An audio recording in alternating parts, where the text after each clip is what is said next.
All right, welcome back, everybody. So for this video, we are talking about Imperial Africa. We have not yet touched on Africa, or at least we haven't so much.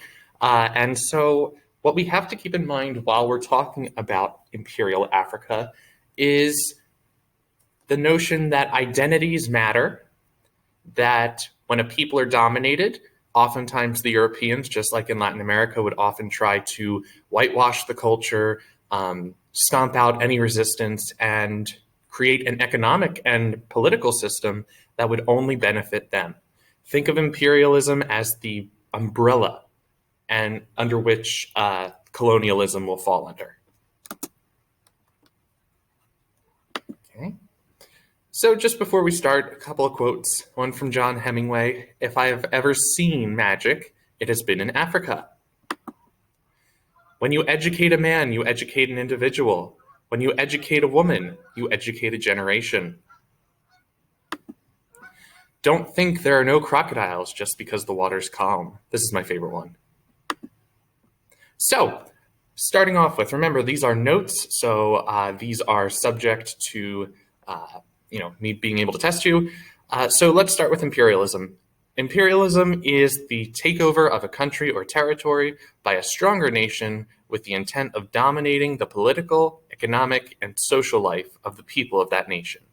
So whereas colonization is kind of, we're sending our people to another land so that they can make towns and colonies, imperialism is the invasion aspect. This is what was happening in a lot of Latin America. They were invading, they were taking over, they were taking power. And it's going to have a generational impact, and quite frankly, an impact that we still see is very prevalent today. So this is Africa under imperialist rule. All of the white parts are the parts of Africa where the Africans are independent. So let that sink in. The white parts are where the Africans are self-governing and basically still in charge of their land and culture. Everything else that is in color is dominated by a European nation by 1914.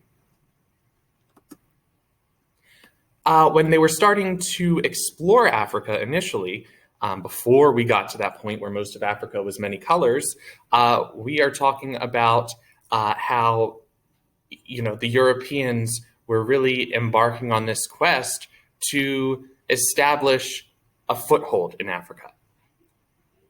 And the idea of a dark continent is that which is very much racially charged, as it refers to both the African people's skin color and their alleged ignorance, or their unsophistication, or barbarism.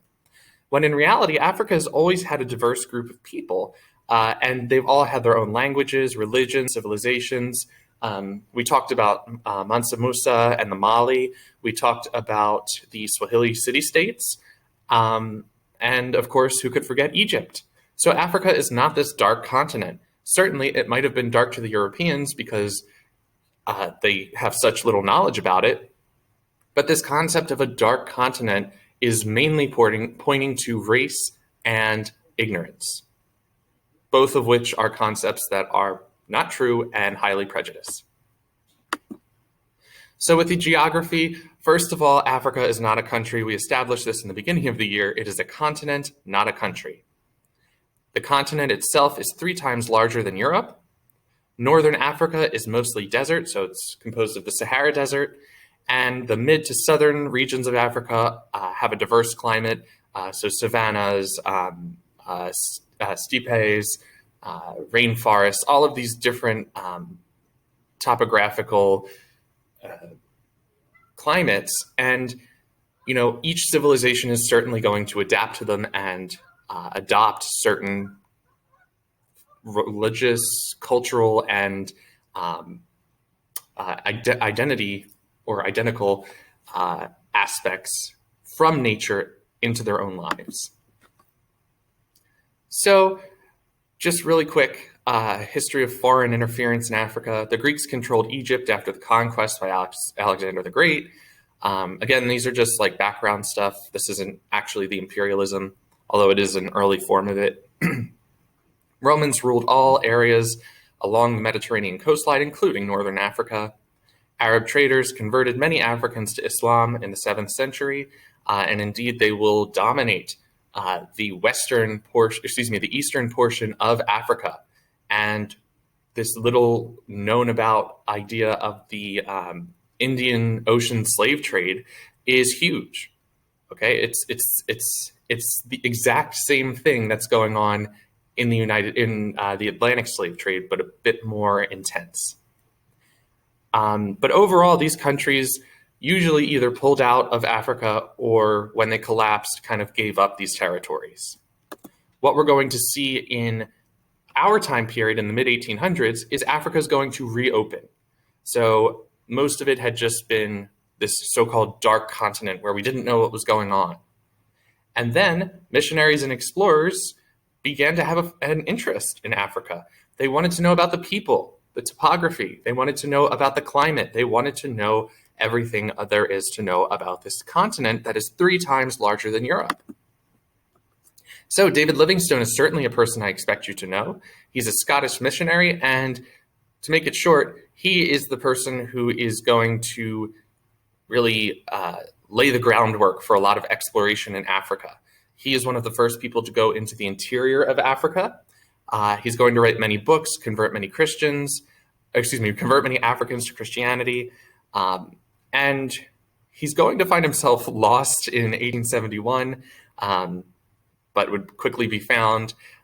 So overall, David Livingstone is certainly a person who is of importance. So once the Europeans invaded, usually there was heavy African resistance. However, this was quickly stomped out because of the European weapons, so the machine guns, their vaccine for malaria, and their ability to turn the Africans against one another.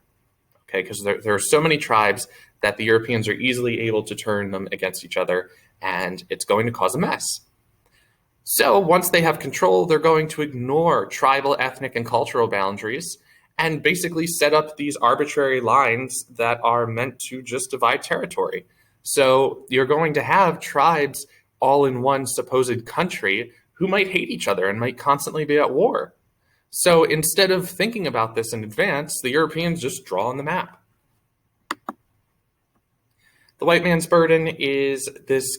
It's a concept that you're going to need to know about, especially as you move on in life, especially with today's political and social climate.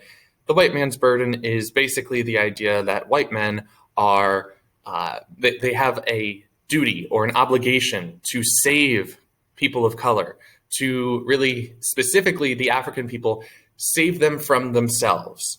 You know, the white man supposedly knows better. The Europeans supposedly know better.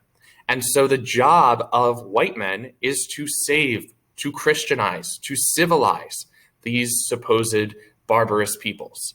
When in reality, this is a highly racist and prejudiced and imperialistic concept that is totally, it's ridiculous. So Kipling is really going to be the one who pushes the idea of the white man's burden through one of his poems, and he's going to have a generational effect that we will still see until today. So again, this is just another picture. We can see that France, Britain, and Belgium are largely going to hold most of the portions of Africa. British territory is by far the highest. And, they're really going to harvest a lot of the resources. I mean, look at where they are. They're not inhabiting most of the desertous areas. They're in the portions that have a lot of diamonds, a lot of gold. South Africa, modern South Africa rather, is huge for resources. Egypt, huge for resources. Okay, so all of these areas that the British control are going to be very strategic. France is going to own most of the Sahara Desert and Central Africa. And so the land that they would hold as imperialist or colonial territories would equal that of the size of the United States. Germany and Italy, who are the two states we will be talking about soon, once they are unified, which again we'll talk about soon, they are also going to take pieces of Africa. This will come later, but King Leopold of the Belgians is going to be one of the most horrifying case studies of brutality inflicted upon the African peoples, mostly in the pursuit of creating rubber. So rubber for like tires and stuff like that, even though they weren't using them on tires. The Portuguese and Spanish, of course, can't help themselves, and while they are going to hold on to large bits of Latin America, they are going to take large swaths of Africa. But there are also going to be several cases of resistance. One woman, who is an African warrior queen, who is one of my favorite people in history, Jinga of Angola, spelled several different ways. She is going to actually be one of the few Africans to negotiate with the Portuguese governor, no less. And what she's going to do upon being invited to this meeting is she's going to walk into the room. The Portuguese governor is going to be in the only chair, and she is expected to sit on the carpet. What she does instead is she snaps her fingers, and one of her attendants goes down on her knees and her elbows and basically becomes a chair for this queen. This is a show of power, this is a show of dominance, and this is a show of force that, the Angolans are a force to be reckoned with. And she would successfully fend off the Portuguese and would be one of the very few success stories. So amazing person. Let me know if you want to know more about her. I do have a book about her that is phenomenal. Other places we are going to see resistance is the Zulu people. They are going to resist colonization for more than 50 years. They're going to have a very strong kingdom. But unfortunately, in 1879, the British would invade Zulu territory and annex it as part of their colony. So the Zulu are basically in South Africa. So when the British take over and they establish this colony, the Zulu will, for the most part, be subjugated. Ethiopia, however, is going to be the only country that is never going to be imperialized or colonialized. Ethiopia, which we think of today for mostly, we see these in these donations commercials for poverty, for people who need help, a very poor region, when in reality, they were one of the very few success stories of never being dominated by the Europeans. So Ethiopia, the Zulu, and Jinga of Angola are all going to be big people in resistance. Other types of imperial rule consist of the Protectorate, and this is basically the idea that I am installing a puppet leader, or I am installing someone who is going to answer directly for me, who is a member of the African population. So if I invade someone's town, I'm going to choose one of their people to become the mayor, and that mayor will, continually run things and, be in charge of the day-to-day runnings of the colony. However, they're still going to answer to the empire. Another idea is the sphere of influence. This is the process of claiming outside power or exclusive investment or trade privileges. This will be seen more in Asia. However, this is basically, the idea that if the British say, no, I own from this part of Africa to this part of Africa, other European nations are going to say, okay, you're right. You do have, claim for that. And the final one is company rule, in which a company gains political and economic control over an area. We will see this in India when we get to India later on. There's also direct rule. So, these two very different approaches to ruling colonies.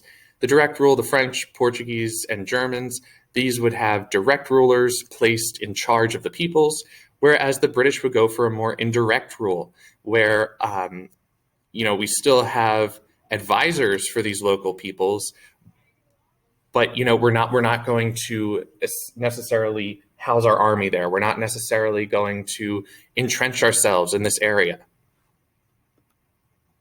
Of course, all of the effects are negative.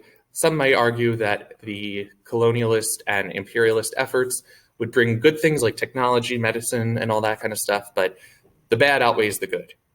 Europeans rejected African tradition, Africans were rejected, and people who had ruled for years were knocked down. People would be sold into slavery. Close-knit villages would be split up due to displacement, and this would really start a negative view for Africa. Of course, the colonial legacy, Europeans left behind anti-colonial legacies, meaning, we don't trust white people, we don't trust outsiders. And it's not going to prepare Africans for independence. So the reason that most of Africa is having a lot of trouble right now and a lot of corruption is because they did not have to fight for independence themselves. They were dominated and then kind of let go during World War I, which we'll also talk about later on. So this is Africa, imperialist Africa. Please remember to write down your comments and questions and be ready to discuss in class soon. Have a great day, and I will talk to you soon.